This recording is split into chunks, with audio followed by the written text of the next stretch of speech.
Hoy vamos a estar estudiando la palabra de Dios, Evangelio de Mateo, el capítulo 25. Si puede estar mirando allí un momento. Y contarles que el día jueves, en la prédica que estuvimos el día jueves, estuvimos hablando sobre este capítulo 25 del Evangelio de Mateo. Ayer estuvimos hablando sobre el libro de Hechos de los Apóstoles, el capítulo 4. Y en este último tiempo, como venimos comentando, las prédicas están basadas en los devocionales, en los estudios diarios que uno hace de la palabra, en ese tiempo en que uno se encuentra con Dios para hablar con el Señor. Y entonces de allí están surgiendo todos los últimos mensajes. El Evangelio de Mateo, el capítulo 25, el día jueves hablábamos de entrar en el gozo del Señor. Habíamos titulado el mensaje La sonrisa de aceptación. El día que estemos delante del Señor hay dos posibilidades. Una es que nos llame malos, la otra es que nos llame buen siervo y útil has sido, entra al gozo de tu Señor. En esa frase, el gozo de tu Señor, era el título del mensaje, la sonrisa de aceptación, de aprobación por el trabajo que hacemos mientras estamos aquí en vida en la tierra. Y hoy volvemos al Evangelio de Mateo hacia la parte final, en el capítulo 25 y versículo 31. Si pone su atención allí, Evangelio de Mateo, capítulo 25, verso 31, para hablar del tema, hermanos, separando las ovejas de los cabritos. Ese va a ser el tema que nos va a ocupar en esta mañana, separando las ovejas de los cabritos. Así dice la palabra, verso 31, cuando el Hijo del Hombre venga en su gloria y todos los santos ángeles con él, entonces se sentará en su trono de gloria y serán reunidas delante de él todas las naciones y apartará los unos de los otros, como aparta el pastor las ovejas de los cabritos, y pondrá las ovejas a su derecha y los cabritos a su izquierda. Entonces el rey dirá a los de su derecha: venid, benditos de mi Padre, heredad el reino preparado para vosotros desde la fundación del mundo. Ahora quiero que recuerde una palabra. Esta palabra se llama hermenéutica. Cuando usamos este término, los abogados modernos, por ejemplo, usan ese término. La palabra hermenéutica habla acerca de las reglas de interpretación bíblica. Hablando acerca de las reglas de interpretación bíblica. Este pasaje que hemos leído en la historia ha sido un pasaje de confusión para algunos y de mucha discusión. Algunos han interpretado que este pasaje se refiere a lo que conocemos como el juicio final, lo que en la Biblia se llama el juicio del gran trono blanco. Ese evento, hermanos, el gran trono blanco que habla el libro de Apocalipsis, explica en el capítulo 20 del verso 11 a 15 que un día los libros serán abiertos y esos libros contendrán el pecado de todas las personas que no han creído en Jesucristo como el Salvador. Los libros serán abiertos, serán exhibidos Y el pecador que nunca se arrepintió de sus pecados y que nunca creyó en Cristo como el Salvador, ahí hallará las causas por las cuales será condenado eternamente al lago que arde con fuego y azufre. Eso explica ahí el libro de Apocalipsis. Eso es lo que se conoce como el gran juicio final. Otra palabra rara en esta mañana es la palabra escatología. Es una palabra griega que habla acerca de un documento de las últimas cosas. Escatología es un documento de las cosas que van a suceder. Y entonces nosotros necesitamos dibujar un mapa. Y vaya yo que no tengo ninguna habilidad para eso, pero voy a dibujar aquí un mapa imaginario.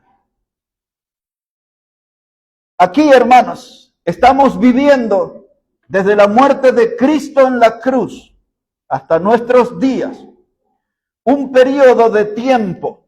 Algunos usan la palabra dispensación. Estas son cosas que se enseñan en el seminario. Usted está escuchando esas cosas ahora.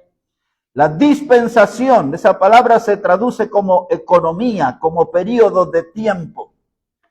Desde la cruz a nuestros días estamos viviendo una dispensación que conocemos como de la gracia.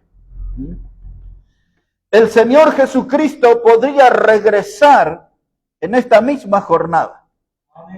Nosotros predicamos y creemos en el regreso inminente de Cristo. Esa palabra inminente significa que Él puede venir de un momento a otro. Él podría venir hoy. La palabra que está a mi espalda nos recuerda eso. Esa palabra maranata quiere decir Cristo viene y viene pronto. De manera que nosotros le creemos a la Biblia. Ahora, si Cristo viniera en este día, los que hemos sido salvos por Él, los que hemos creído en Él como el Salvador, nos iríamos con Él.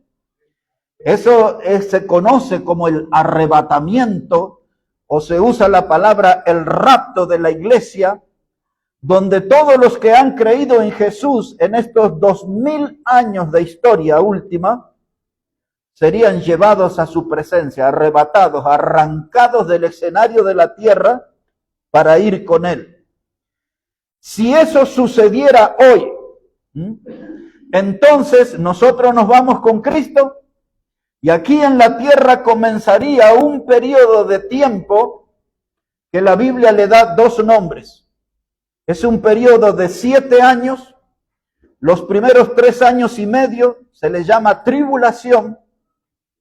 Los segundos 3 años y medio se le llama gran tribulación.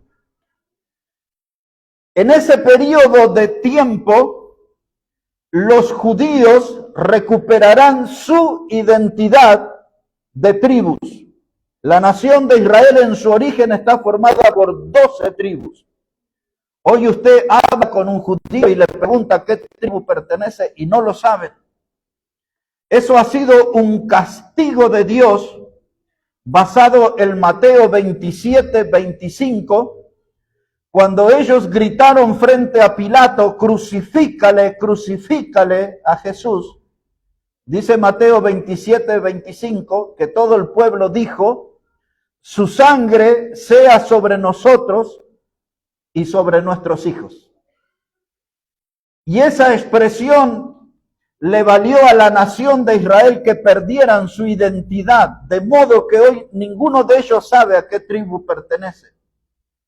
Cuando se inicie ese periodo de tribulación en la tierra, los judíos recuperarán su identidad y un grupo de 144,000 predicadores saldrá. Y la Biblia los enumera en Apocalipsis 7 y capítulo 14, a todos ellos de cuántos son de cada tribu, 12,000 por cada tribu. Y ellos saldrán a predicar el evangelio del reino. Junto con ellos se levantarán 2 testigos, dice la Biblia. Son 2 olivos que están de pie frente al Cordero, que es Cristo. No han conocido la muerte. Y cuando nosotros vemos en la historia de la Biblia, hay 2 personas que no murieron. Uno de ellos se llamaba Enoc. Su nombre aparece en el libro de Génesis, capítulo 5, versos 22 a 24, y luego vuelve a aparecer en la carta a los Hebreos en el capítulo 11. El segundo hombre que no murió, o por lo menos nadie, ningún ser humano lo vio muerto, se llamó Moisés. La Biblia dice que Moisés murió, pero que lo enterró Dios. Nunca un ser humano lo vio a Moisés muerto. En el paso del tiempo, antes de Apocalipsis, hay una carta que se llama Judas, y esa carta dice que el diablo estaba peleando con el arcángel Miguel por el cuerpo de Moisés. ¿Cómo se puede pelear por alguien que está muerto? Los milagros que hicieron los dos testigos, de los cuales habla Apocalipsis capítulo 11, coinciden exactamente con Enoc y coinciden exactamente con Moisés. Ahora bien, mis hermanos, en ese periodo de tiempo se va a manifestar lo que conocemos como el anticristo. La Biblia acerca de él dice que él se sentará en el templo de Dios y se hará pasar por Dios. Engañará al mundo. Y él, a través de su falso profeta, marcará a sus seguidores con un número que usted ya conoce, que es el 666. Al final de ese tiempo, el anticristo destruirá Babilonia, de lo cual forma parte lo que hoy conocemos como la religión católica, apostólica y romana. Será destruida por el anticristo, y es ahí cuando él se va a hacer pasar por Dios. Y al final de esos 7 años, el anticristo convocará a las naciones y los reunirá en un lugar que la Biblia le llama Armagedón. Esa palabra quiere decir monte de la muerte o monte de la matanza. Y en ese momento, cuando las naciones estén reunidas en ese lugar, Cristo volverá para instalar su reino. Y él regresará, dice Apocalipsis 19, del versículo 11 al 15. Él regresará con vara de hierro para juzgar a las naciones. ¿Por qué les he hecho este paseo por este mapa del futuro? Porque en ese regreso de Cristo es lo que está hablando este capítulo, este pasaje. No está hablando del juicio final. Está hablando de lo que va a suceder el día en la batalla de Armagedón. Dicho estas cosas, volvemos a leer el texto y espero que ahora tenga una comprensión mejor para todos. Leemos otra vez, Mateo 25, verso 31. Dice, cuando el Hijo del Hombre venga en su gloria y todos los santos ángeles con él, entonces se sentará en su trono de gloria y serán reunidas delante de él. ¿Quién dice su Biblia? Todas las naciones. Entonces, en esa expresión nos queda claro que el texto no habla del gran trono blanco donde el pecador en forma individual será juzgado, sino que este es un juicio que vendrá sobre las naciones. Otra vez cito Apocalipsis 19 del 11 al 15, donde dice que el Señor juzgará con vara de hierro las naciones. Cuando les hablé de hermenéutica, porque para poder meternos de lleno tendríamos que ir al Antiguo Testamento y estudiar el libro de Isaías, una parte del libro de Daniel y una parte, todo esto que habla aquí es lo que habla el libro de Joel. El profeta Joel, en el capítulo 3 del verso 11 al 16, él profetiza esto que estamos leyendo aquí. Pero no los voy a llevar hasta allá. Solamente les hablé de la palabra hermenéutica, porque no voy a dar una explicación de todos los textos que les estoy dando, sino que quiero sacar 3 enseñanzas para nosotros. 3 enseñanzas. La primera de ellas, hermanos, encontramos aquí que dice la palabra que el Hijo del Hombre venga en su gloria y todos los santos ángeles con él. Ahora, si Cristo viniera hoy a buscar a su iglesia, Él no va a venir con sus ángeles a buscar a su iglesia. Él viene solo. Pero cuando Él venga 7 años después de ese evento a instalar su reino, ahí vendrá con sus ángeles.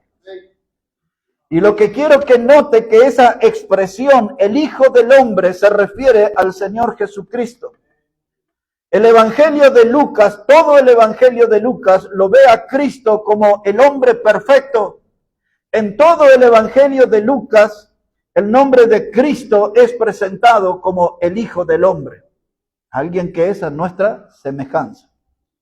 Y Él es el que vendrá, Cristo vendrá en su gloria. Y esto es muy importante, hermanos, que podamos distinguir. Porque Él cuando vino al escenario de la tierra, no vino en gloria.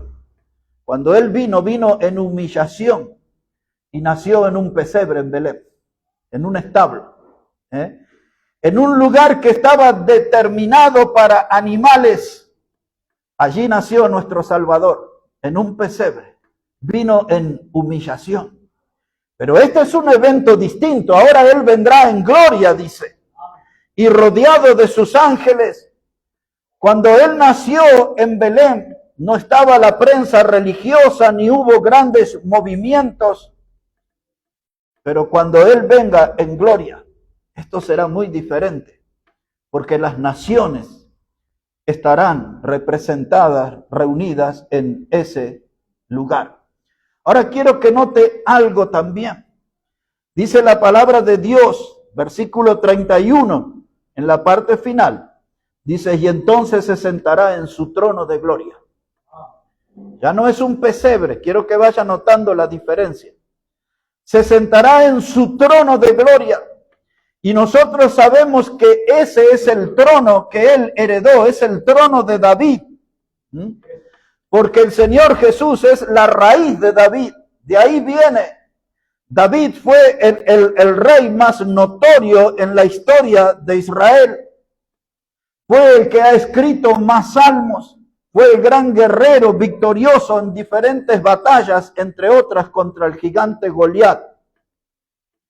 Y el Señor Jesucristo vendrá para sentarse en el trono de David. Y desde allí Él va a juzgar a las naciones. Y esto es muy importante porque Él allí, hermanos, las naciones que le han rechazado a Jesús, las naciones que han mostrado un desprecio por la persona de Jesús, ahora serán juzgadas por Él. Y quiero que note una cosa curiosa también. Cuando Jesús vino, nació en Belén, creció y llegó a sus 30 años y comenzó su ministerio público. Luego Él fue tomado prisionero, tomado como un reo en el huerto de Getsemaní por el Judas, el traidor, y esa banda de maleantes que le acompañaba a Judas. Y entonces le llevaron para que sea juzgado por los sumos sacerdotes, que ayer los mencionamos. Uno se llamaba Anás y el otro Caifás. Y luego ellos lo derivaron para que Herodes lo juzgue. Y luego Herodes lo derivó para que Pilato lo juzgue. Ese Cristo que vino a la tierra en el pasado fue presentado como un reo, como un prisionero y fue sometido a juicio. Ese mismo Cristo se sentará en el trono y Él juzgará a las naciones. ¿Está entendiendo la gran diferencia? El mismo Cristo se sentará en el trono y juzgará a las naciones. Y ahora Él hará lo que ganó el título de nuestro mensaje.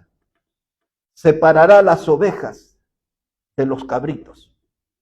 Porque cuando Él se levante victorioso en la batalla de Armagedón y se siente en el trono de David, Él reinará por 1000 años. Muchas veces ustedes van a leer o van a escuchar predicadores que hablan del reino milenial. Milenial, durará 1000 años ese reino. Con cosas muy interesantes. Pero una de ellas, dice el profeta Isaías, que un niño será de 100 años. Nosotros a los 100 años, ya casi a los 50 estamos medio arruinados a veces, ¿no? Pero un niño será de 100 años. Y otro dato curioso, el niño jugará con una serpiente. Será su juguete, su diversión. Y otro dato curioso, dice que el león va a estar comiendo junto con las ovejas. Eso no se ve en ningún lado. Algunas curiosidades del reino. En ese lugar el Señor reinará durante 1000 años. Que por otro lado la Biblia enseña, Satanás estará atado, encadenado en un abismo durante esos 1000 años. Ahora Él separará las ovejas de los cabritos. Las ovejas son una referencia en el pasaje a la nación de Israel. Los que salieron de la tribulación, los que sobrevivieron a los embates del anticristo y también los que fueron decapitados por el anticristo, resucitarán para vivir en ese reino milenial. Pues ya no es una predicación, ya estamos como en el seminario, ¿no? Pero trate de aprovechar esto. Amén.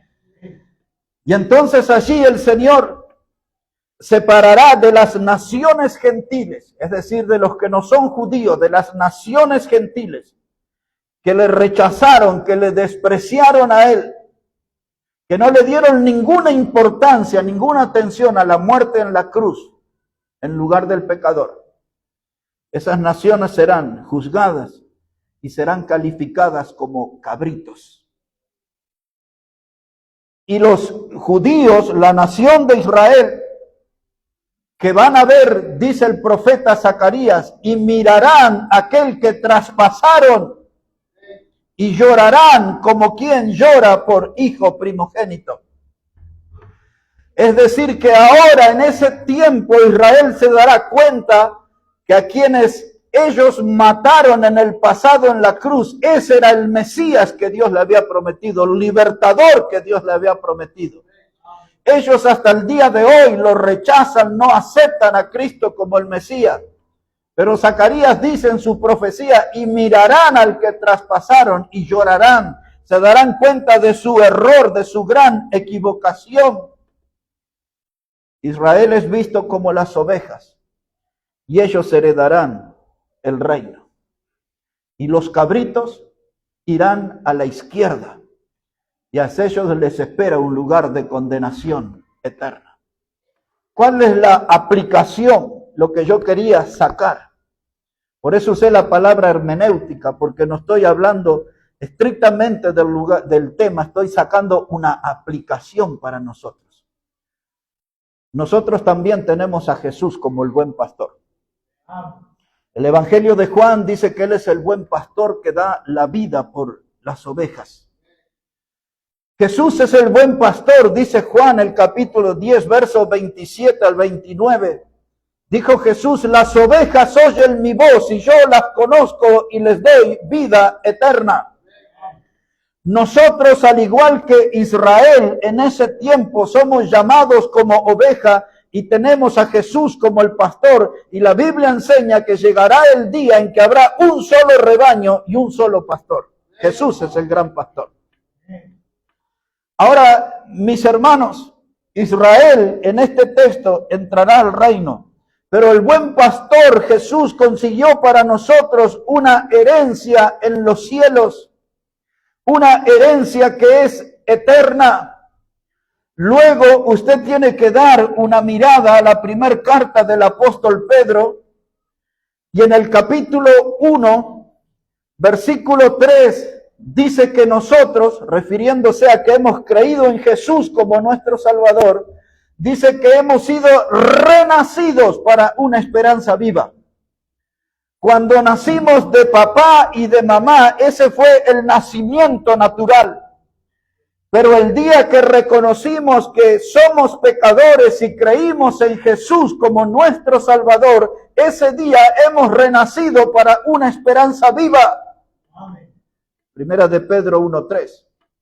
Pero Primera de Pedro 1:4, el texto que sigue, habla de la herencia para los renacidos, es decir, para nosotros los que hemos creído en Cristo. Y mire las tres palabras que usa Pedro. Dice que es una herencia incorruptible. La primera palabra que usa es una herencia incorruptible. Quiere decir que es una herencia que no se deteriora, que se conservará por toda la eternidad. Y luego que usa la palabra incorruptible, usa la palabra incontaminada. Es decir, que no está contaminada, no será afectada porque no hay lugar para el pecado en ese lugar. Así que la herencia que Jesús consiguió para nosotros como iglesia en los cielos es incorruptible, incontaminada, y ahora usa una tercera palabra, inmarcesible. Esa palabra quiere decir que no se marchita. Es una herencia que no va a perder jamás su hermosura. Una rosa, por ejemplo, que nos atrae y la cortamos y vemos su belleza y podemos respirar su perfume, pero al llegar la noche ya va a comenzar un proceso de marchitarse. Empieza a perder su encanto, su hermosura. Pero la herencia que nos espera a los hijos de Dios es inmarcesible, no se marchita. Incorruptible, incontaminada, inmarcesible. Esa es la herencia que nos espera a nosotros como iglesia. ¿Cómo conseguimos eso? Por la obra que Jesús hizo en la cruz. No hay ningún mérito nuestro para heredar eso. Y entonces Juan el apóstol escribe en su evangelio, en el capítulo 1, y en el versículo 12, estas palabras: a todos aquellos que le recibieron a Jesús y creen en su nombre, les dio potestad de ser llamados hijos de Dios. Otra vez, esa palabra potestad significa poder, significa derecho. A los que hemos creído en su nombre, Él nos dio el poder, nos dio el derecho de ser llamados hijos de Dios. ¡Qué privilegio, mis hermanos! ¡Qué privilegio! Ahora Israel entrará ahí, al reino. Cuando Jesús habla en cuanto a nosotros, habla de una herencia eterna en los cielos. Y ahora les llamo la atención. El hermano José Luis pasó aquí y en la segunda parte leyó Efesios capítulo 1, versículo 13. Y dice, este es el evangelio que predicamos de nuestra salvación. Y aquellos que han creído han recibido las arras de nuestra herencia. La palabra arras que usa ahí es la palabra anticipo, señal. Los que hemos creído en Jesús y hemos recibido el Espíritu Santo, dice la Biblia, esa es la garantía, es la señal. La presencia del Espíritu Santo es el anticipo de la herencia que vamos a poseer. Es una herencia en los cielos. Ese es el privilegio que tenemos los hijos de Dios. En este pasaje habla de una separación de las ovejas, el pueblo de Israel, y los cabritos, las naciones gentiles. En la vida de campo, en la vida pastoral, se ve a las ovejas conviviendo con las cabras durante el día. Beben de la misma fuente de agua, se alimentan de los mismos pastos. Pero al final del día en el campo el pastor lleva las ovejas a un corral y los cabritos a otros. Lo mismo que se ve en la vida de campo va a suceder en aquel día. El Señor desde el trono, como el gran pastor, separará las ovejas de los cabritos. Y esto es muy importante saberlo, porque unos de ellos entran al reino, al lugar de bendición para ser gobernados por Cristo, y a los otros les espera un lugar de condenación, un infierno eterno, un lugar donde el gusano nunca muere y el fuego nunca se apaga, dice la Biblia. Entonces hay una gran diferencia entre el destino eterno para las ovejas y para los cabritos. Y ahora dice el texto que hemos leído. Dice el Señor, venid a mí, benditos de mi Padre. Y un día el Señor nos llamó a nosotros también. Él nos dijo cosas como aquellas que están en el Evangelio de Mateo 11, 28 en adelante. Venid a mí todos los que estáis cargados y trabajados y yo os haré descansar. Llevad mi yugo que es fácil, dijo Jesús, y le daré descanso para vuestras almas. Todos en nuestra vida tenemos etapas de sufrimiento, de dolor intenso. Y a veces tenemos algunos dolores que parece que nunca van a terminar. A veces tenemos algunos sufrimientos que parece que nos van a acompañar por toda la vida.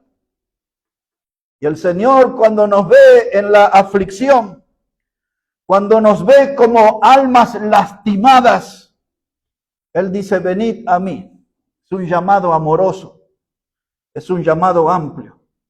Venid a mí, yo daré descanso para esa alma. Para el alma sedienta, para el alma doliente, para el alma sufrida, hay un llamado y esa voz se escucha en nuestro tiempo.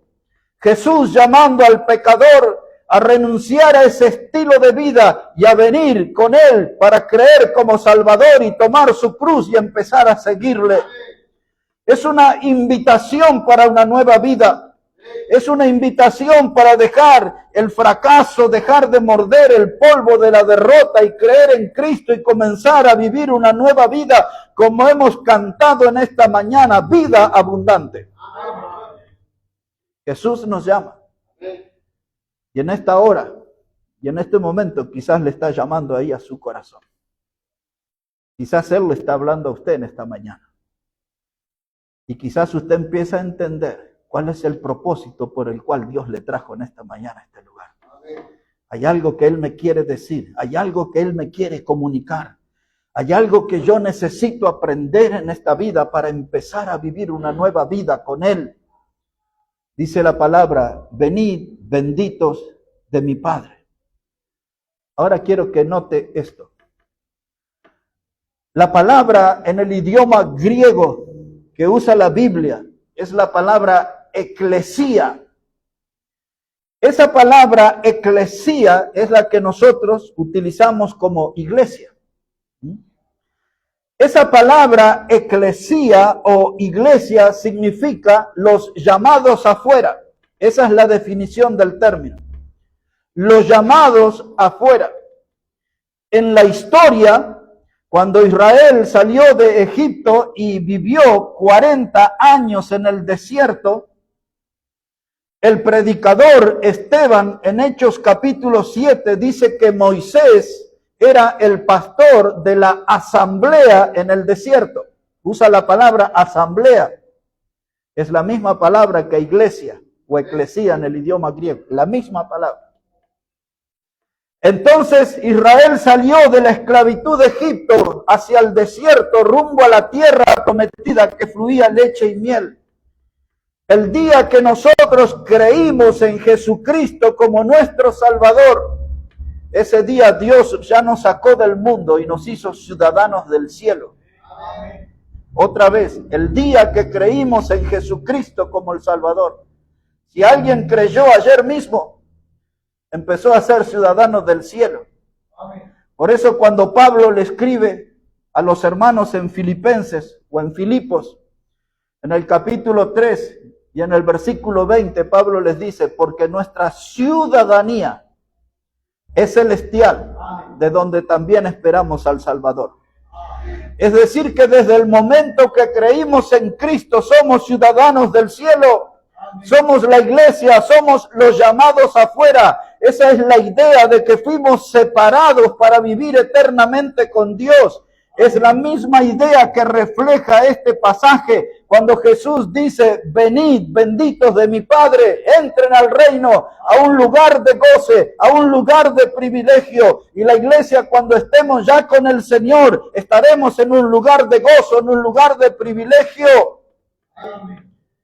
En ese cielo nuevo Y en esa tierra nueva que Jesús consiguió para nosotros, dice en el libro de Apocalipsis, capítulo 20 y capítulo 21, que habla acerca de ese lugar.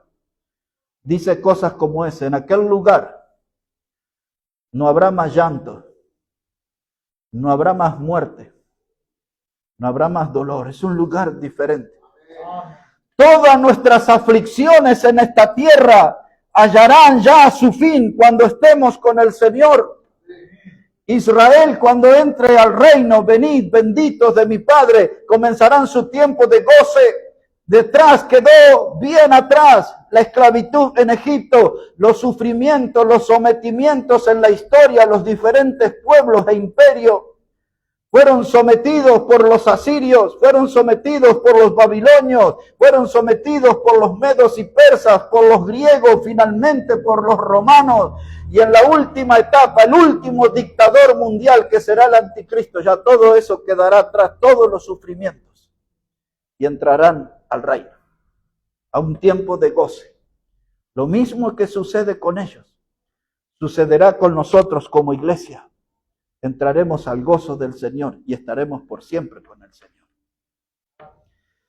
Ahora quiero que note algo más aquí. Mateo capítulo 25, versículo 35. Mateo capítulo 25, avanzamos en la lectura, verso 35. Dice Jesús: porque tuve hambre y me disteis de comer, tuve sed y me disteis de beber, fui forastero y me recogisteis, estuve desnudo y me cubristeis, enfermo y me visitasteis, en la cárcel y vinisteis a mí. Entonces los justos le responderán diciendo: Señor, ¿cuándo te vimos hambriento y te sustentamos, o sediento y te dimos de beber? ¿Y cuándo te vimos forastero y te recogimos, o desnudo y te cubrimos? ¿O cuándo te vimos enfermo o en la cárcel y vinimos a ti? Y respondiendo el rey, les dirá: de cierto os digo, que en cuanto lo hicisteis a uno de estos mis hermanos más pequeños, a mí me lo hiciste. Esa es la segunda lección. No estoy usando toda la hermenéutica, estoy aplicando cosas de ese pasaje a nuestro tiempo y a nuestra vivencia como iglesia. Pero esta última frase me conmueve. Dice el Señor en esta última frase, dice: en cuanto lo hicisteis a uno de estos mis hermanos más pequeños, a mí lo hiciste. Eso lo tomo como un desafío como iglesia. Hay mucho para hacer por este mundo sufrido, este mundo que se está despedazando, donde la corrupción transita sin pagar impuestos en nuestra sociedad, en un mundo que se llenó de maldad, en un mundo que se llenó de violencia. La iglesia de Cristo no puede ser indiferente. La iglesia de Cristo no puede cerrar los ojos a la dura realidad del mundo que vivimos. Y entonces Jesús dice estas palabras: en cuanto lo hacen ustedes, esos favores a esos pequeños, a mí me lo están haciendo. Y ese es el desafío para nosotros, de hacer cosas por la gente, por el pecador que está perdido, que cada día da pasos firmes hacia el infierno eterno. Hay que rescatarlo, hay que predicarle el evangelio, hay que ganarlo para el lado de la salvación. Pasa a ser un rebaño liderado por el gran pastor, el Señor Jesucristo. Cada cuadra que nosotros transitamos, cada lugar que nosotros visitamos, el dolor florece por todas partes. Gente sufrida, gente afligida, gente que tiene, hermanos, como literalmente están destruidos, quebrados en sus emociones. Mucha gente sin motivación, mucha gente con más deseo de morir que de vivir. Es el mundo que estamos viviendo hoy. Y Jesús nos anima en esta mañana y nos dice: hagan algo por ellos, porque es como si me lo hicieran a mí, como si lo estuvieran haciendo por mí. Este es un desafío grande para nosotros. Ahora, como dicen los mexicanos, espéreme tantito y deme atención. Lo que le voy a leer ahora, dice así la Biblia: la religión pura y sin mácula delante de Dios. Esa palabra mácula quiere decir sin mancha. La religión pura y sin mancha delante de Dios el Padre es esta: visitar a los huérfanos, visitar a las viudas en sus tribulaciones y guardarse sin mancha del mundo. Esto literal usted lo puede encontrar en la carta de Santiago capítulo 1 verso 27. Otra vez, la religión pura, sin mácula, sin mancha es esta: que tenemos que nosotros, hermanos, visitar a los huérfanos, los que no tienen padre, madre, los desprotegidos, las viudas que se han quedado solas con el dolor de la ausencia del esposo, y la iglesia tiene que ir ahí, tiene que cubrir en algo esa necesidad, ese vacío. Visitar los huérfanos, visitar las viudas en su tribulación. No dice que tiene que ir a ver a una viuda que tenga buena jubilación, no, en su tribulación. Alguien que está sufriendo, que está afligida, que la está pasando mal. A esa es la que la iglesia tiene que ir. Y cuando la iglesia hace eso, dice, esto es la religión pura y sin mácula. De ocuparnos por los otros. En términos de Jesús, dice, cuando lo hacéis por uno de ellos, lo estás haciendo por mí, dice Jesús. Y entonces esto nos pone frente a la pregunta: ¿estamos haciendo esta clase de cosas por Jesús? ¿Estamos haciendo esta clase de cosas por otros? Y mire cómo termina esto. Quiero que lea aquí capítulo 25, verso 41.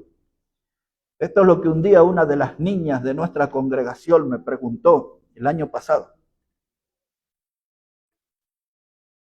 acerca del infierno y acerca del diablo. Y yo le respondí con este texto. Dice así la palabra, Mateo 25, verso 41. Mateo 25, 41.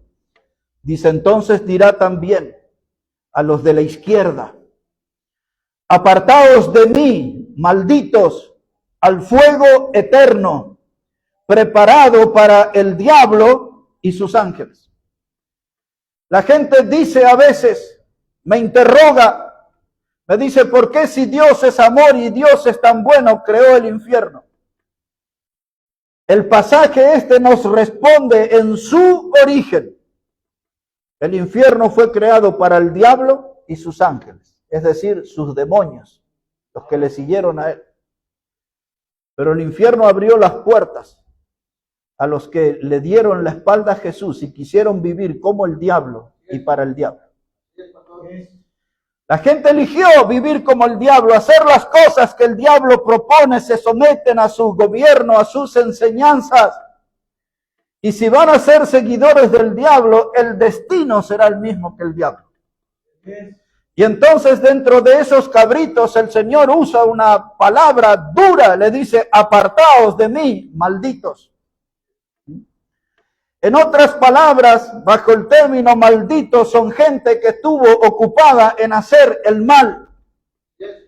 En gente que siempre estuvo practicando la malicia con otros seres humanos. Y este mundo está lleno de gente malvada. Piense usted en esa gente que hacen esos drones, esos aviones, esas bombas, la bomba atómica, la bomba de hidrógeno y no sé cuántas clases de bombas que hay.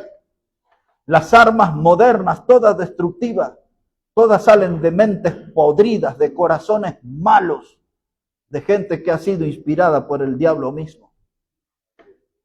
Y los practicantes de esas maldades y cosas semejantes, les espera el mismo lugar que Dios creó, y subrayo eso otra vez, para el diablo y sus ángeles.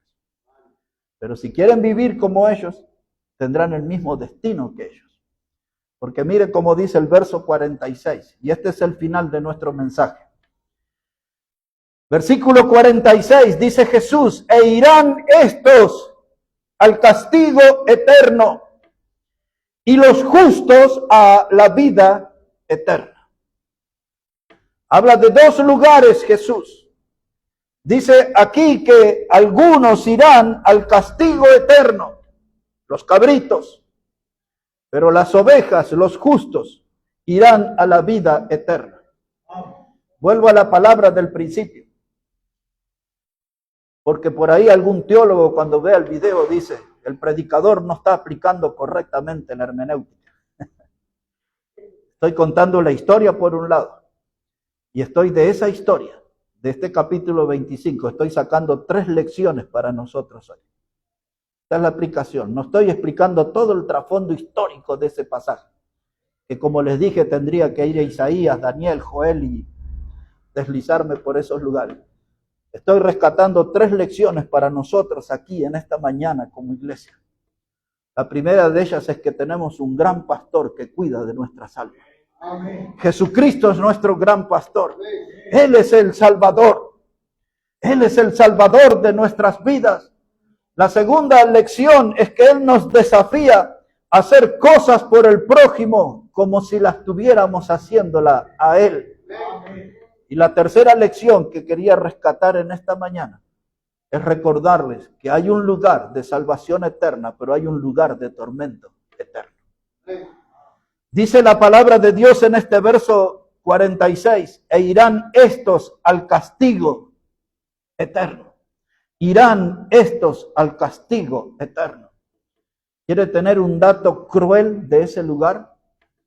Usted tiene que leer detenidamente Apocalipsis 20 y el versículo 10, donde dice que el humo de su tormento llega a ellos de día y de noche. Los que estarán en ese lugar del fuego eterno, dice, serán atormentados de día y de noche, y agrega Apocalipsis, por los siglos de los siglos. Así como nosotros fuimos salvos por Cristo y nos dio vida eterna, los que son condenados les espera un fuego eterno, un tormento eterno. Y ahora eso nos hace aterrizar en esta meditación. ¿Conozco yo a Jesucristo como el Salvador? Mucha gente son como aquella expresión del patriarca Job, que al final de sus tormentos, de su sufrimiento, dijo Job en el capítulo 42 de su libro estas palabras sobre Dios. Él dijo, yo de oídas te había oído, mas ahora mis ojos te ven. Amén. Así habló Job. Cuando se terminó su tormento y vio que Dios era grandioso, y vio que Dios era misericordioso, y que a pesar de todas las cosas malas que le tocó a Job en su vida, aquella sarna maligna, esa lepra que tuvo en su cuerpo, de los pies hasta la coronilla, cuando se terminó su aflicción, su tormento, él vio un Dios diferente. Y él dijo, yo de oídas te había oído, pero ahora mis ojos te ven. Veo cuán grande sos, cuán amoroso, cuán misericordioso. A pesar de mis dolores, de las aflicciones tremendas en mi vida, tú eres un Dios de misericordia. Amén. Y en cuanto a Jesús, el mundo de hoy conoce de oídas. Algunos que usted puede hablar por ahí, dicen, sí, yo sé que él caminó sobre la mar. Otros dicen, yo sé que él alimentó multitudes, haciendo milagros, multiplicando pan, multiplicando peces. Yo sé que él resucitó muertos como Lázaro, o como el hijo de la viuda de Naín. Yo sé que él ha hecho grandes milagros, que en una boda transformó el agua en vino. Yo sé cómo él le dio vista a un ciego. ¿Y qué más sabe de Jesús? Y puedo hablar del sermón de la montaña, y puedo hablar quizás que se encontró con un líder religioso que se llamaba Nicodemo, que estaba perdido, que se encontró con una mujer de Samaria que estaba atrapada en el mundo de la inmoralidad y del pecado. ¿Y qué más sabe sobre Jesús? Pero no saben sobre la salvación eterna. Ni aun los líderes religiosos de nuestro tiempo saben el propósito de la muerte de Cristo en la cruz.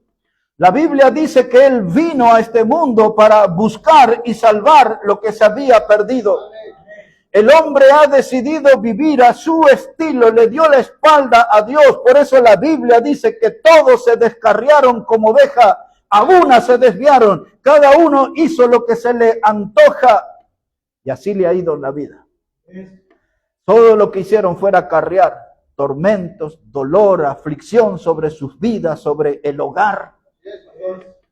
Porque vivieron como quisieron, no como Dios manda, como decían los abuelos.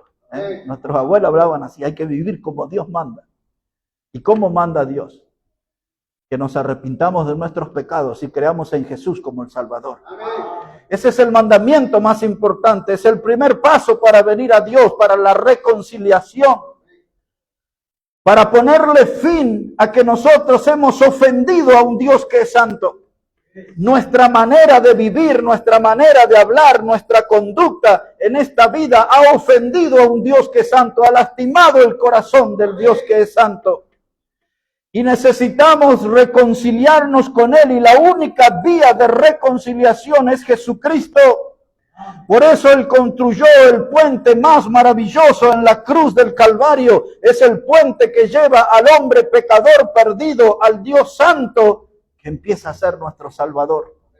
Pero tengo que pasar por la cruz. Tengo que llegar frente a la cruz y reconocer que soy una persona pecadora y que necesito al que murió en esa cruz, a Jesucristo, el Hijo de Dios, como mi Salvador. Y eso es lo que alguno quizás necesita en esta misma mañana, en este mismo lugar. Porque si usted no quiere ser un compañero o una compañera eterna del diablo y sus demonios, si usted no quiere eso, entonces tendrás que creer en Jesucristo como el Salvador. Ya Jesús hizo su parte, ya murió en la cruz. La Biblia enseña que en ese madero Él derramó su sangre preciosa y esa sangre hoy tiene el poder para limpiar, para lavar todo nuestro pecado. No importa cuántos pecados son, no importa qué clase de pecados son, esa sangre tiene poder para limpiarnos. Y me gusta decir también que la sangre que Cristo derramó en esa cruz tiene poder hoy para abrir las puertas del cielo por toda la eternidad al que cree en Él. Aquí está la separación de las ovejas de los cabritos. La pregunta final, en el futuro, ¿de qué lado estaré yo? ¿Entre los salvos, en el rebaño donde Jesús es el pastor por toda la eternidad? ¿O estaré junto a los cabritos, en el lugar donde hay un fuego que es eterno y que hay un tormento eterno? Esta es una hora importante, no solo para pensar, es una hora importante para decidir. Si estoy con Cristo, hay una eternidad de salvación. Si me voy en el rebaño de los cabritos, hay una perdición que es eterna. Pero Dios quiere mostrar su gracia, su misericordia en esta mañana. Y Dios quiere salvar a todo pecador.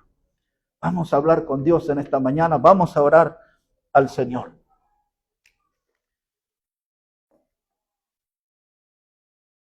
Padre, te damos gracias en esta hora por tu palabra. Y gracias por cada alma que está aquí en este lugar. Y cómo hemos podido buscar una lección para nuestras vidas, un aprendizaje en esta mañana. Y cómo en este tema sale a la luz el destino eterno del ser humano. Unos salvos y otros perdidos.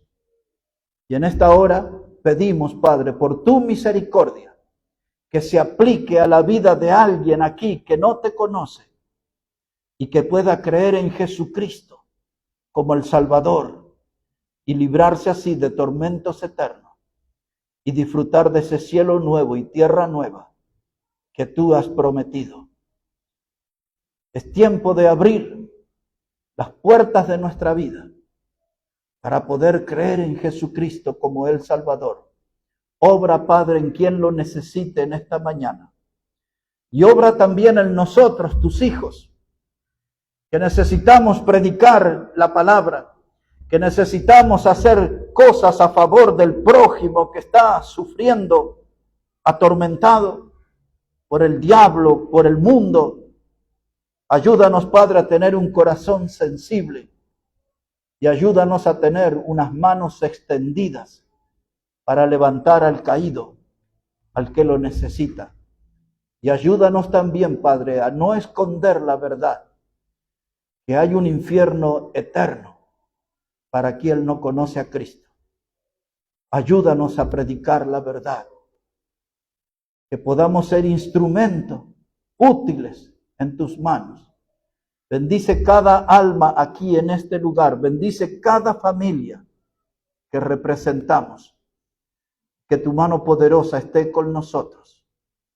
Oramos, Padre, en el precioso nombre del Señor Jesucristo. Amén y amén, Señor. Amén. Quiero invitarles a todos que nos podamos poner de pie, hermanos. Y voy a invitar al hermano Eric que pueda venir aquí adelante. Y él va a estar aquí dirigiéndonos en unos cánticos, llegando así al final de nuestra reunión.